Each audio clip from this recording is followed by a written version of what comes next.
వాళ్ళ మాటల్లోనే చాలాసార్లు మనం విన్నాం. ఈ సభలో కూడా వారే డాక్టరు, వారే లాయరు, వారే ఇంజనీరు, వారే స్ట్రక్చరల్ ఇంజనీరు, వారే 80,000 పుస్తకాలు చదివి వాళ్ళ మేధస్సుతోని నిర్మించారు. మేడిగడ్డ కడితే మేడిపండు అయింది. ఇక అన్నారం సంగతి నేను చెప్పాల్సిన పర్లేదు. సుందీళ్ళు ఎప్పుడేమవుతుందో తెలియదు, పంపు సెట్లు ఏమైనాయో తెలియదు. ఇవాళ వీటి మీద చర్చ వచ్చినప్పుడల్లా, కాళేశ్వరం అవినీతి గురించి చర్చ వచ్చినప్పుడల్లా కృష్ణానది జలాలను ప్రాజెక్టులు అప్పజెప్పినారు అని మాట్లాడుతున్నారు అధ్యక్ష.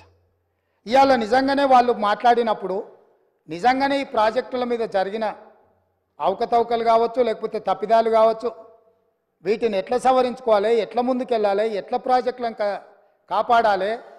పదే గతంలో 80,000 ప్రాజెక్టులకు 1,00,000 కోట్ల రూపాయల అవినీతి ఎట్లా జరుగుతుందని మహామేధావులు మాట్లాడినారు అధ్యక్ష.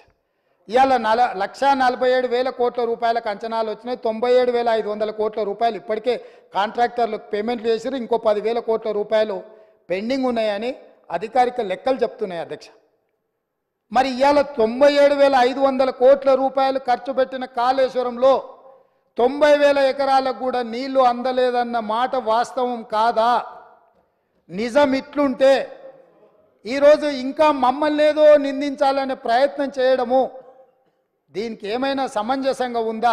దీని మీద ఎక్కువ వివరాలకు వెళ్ళదలుచుకోలేదు. మా ఉత్తమ్ కుమార్ రెడ్డి గారు దీనికి సంబంధించి పూర్తి స్థాయిలో విజిలెన్స్ నివేదికలు కానీ, లేకపోతే దీనికి సంబంధించిన అంశాలు అన్నీ కూడా సాగునీటి పారుదల శాఖ మంత్రి గారు నిన్నమన్న విజిలెన్స్ నివేదిక ఆధారంగా కొన్ని నిర్ణయాలు తీసుకున్నాడు. ఆ నిర్ణయాలు అన్నిటిని కూడా నాకు తెలిసినంత వరకు తమరు అనుమతిస్తే ఈ సభలో వాటిని వారు ప్రస్తావిస్తారని నేను భావిస్తున్నా. అదేవిధంగా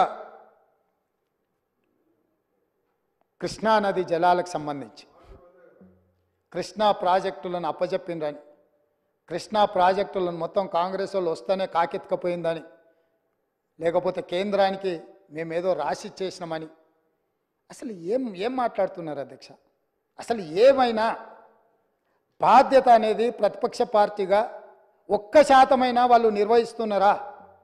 ఈరోజు కృష్ణానది జలాల మీద ఏర్పాటు చేసిన కృష్ణా రివర్ మేనేజ్మెంట్ బోర్డ్ 2014 రాష్ట్ర పునర్విభజన చట్టంలో స్పష్టంగా పొందుపరిచినరు. ఆ రోజు నేను కానీ, మా ఉత్తమ్ కుమార్ రెడ్డి గారు కానీ, లేకపోతే మా కోమటిరెడ్డి వెంకటరెడ్డి గారు కానీ ఇక్కడ ఉన్నోళ్ళం ఎవరం మేము ఎంపీలం కాదు అధ్యక్ష. ఏ రోజు కూడా ఈ పునర్విభజన చట్టం ప్రతి పదం నన్ను అడిగి నేనే రాసి నేనే తీర్చిదిద్దినాను కూడా మేము ఏ రోజు చెప్పుకోలేదు అధ్యక్ష. మేము చెప్పుకోలేదు అధ్యక్ష. ఎవరు అధ్యక్ష ఆ రోజు సభలో సభ్యులు? కల్వకుంట్ల చంద్రశేఖరరావు గారు ఎంపీ. ఆ బిల్లు వచ్చినప్పుడు ఇటు లోక్సభలో కానీ అటు రాజ్యసభలో కేశవరావు గారు కానీ ఆ అంశాన్ని ప్రస్తావించి అభ్యంతరం పెట్టాల్సిన సందర్భంలో ఈ బిల్లును మేమే పాస్ చేయించినాం, మేమే తెచ్చినాం. దీన్ని రాసేటప్పుడు అందరూ మాతోనే మాట్లాడారు, మొత్తం నా సూచనల మేరకే రాసిందని చెప్పారు అధ్యక్ష. ఆ రోజు రాసింది చంద్రశేఖర్ రావే అయితే అందులో ఒకవేళ లోపం ఉంటే ఆ లోపాలకు బాధ్యులు ఎవరు అధ్యక్ష? ఈనాడు ప్రతిపక్ష నాయకుడు ఆ లోపాలకు బాధ్యుడు కాదా అని నేను మీ ద్వారా అడగదలుచుకున్న అధ్యక్ష వాళ్ళను. ఈరోజు మీరు 2014 నుంచి 2023 వరకు కృష్ణా రివర్ మేనేజ్మెంట్ బోర్డు సమావేశాలు ఏర్పాటు చేసినప్పుడల్లా ఉమాభారతి గారు మంత్రిగా ఉన్నప్పుడు వారు వెళ్ళిండ్రు, చంద్రశేఖరరావు గారు వెళ్ళిండ్రు. వివిధ సందర్భాలలో వీళ్ళే అధికారికంగా వెళ్ళిండ్రు.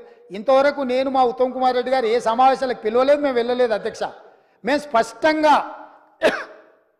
స్పష్టంగా తెలంగాణ హక్కులను కాపాడడానికి మేము కొట్లాడుతుంటే మా కాళ్ళకు తాళ్ళు పెట్టి కాళ్ళలో కట్టెబెట్టి మమ్మల్ని బోర్లు పడేయాలని వీళ్ళ తాపత్రయం ఏంది అధ్యక్ష? గుంజుకుంటా అన్నది ఎవరు అధ్యక్ష? నరేంద్ర మోడీ గుంజుకుంటా అన్నాడు. మరి వీళ్ళు ధర్నాలు చేయాలంటే ఏడు చేయాలి అధ్యక్ష? నల్గొండలో ఉంటాడా నరేంద్ర మోడీ? ఏడుంటాడు అధ్యక్ష? ఢిల్లీలో ఉంటాడు. శాతనైతే కల్వకుంట్ల చంద్రశేఖరరావు గారు, తన్నీర్ హరీష్ రావు గారు, కల్వకుంట్ల తారక రామారావు గారు ముగ్గురు పోయి జంతర్ మంతర్లో ఆమరణ నిరాదీక్ష చేయమను. మేము వాళ్ళని పోలీసులు తీసుకెళ్లకుండా వాళ్ళు అమరులు అవ్వడము, లేకపోతే హక్కులను సాధించడమో వరకు ఈ ప్రభుత్వం అండగా నిలబడుతుంది. వాళ్ళ ముగ్గురిని ఢిల్లీలో నరేంద్ర మోడీ తప్పిదాల మీద దౌర్జన్యం మీద ధర్నా చేయమనుండ్రు కానీ నరేంద్ర మోడీతో కొట్లాడుతున్న మా కాళ్ళ కట్టబెట్టి బోర్లు పడేస్తే ఎవరు అధ్యక్ష? అదేవిధంగా అధ్యక్ష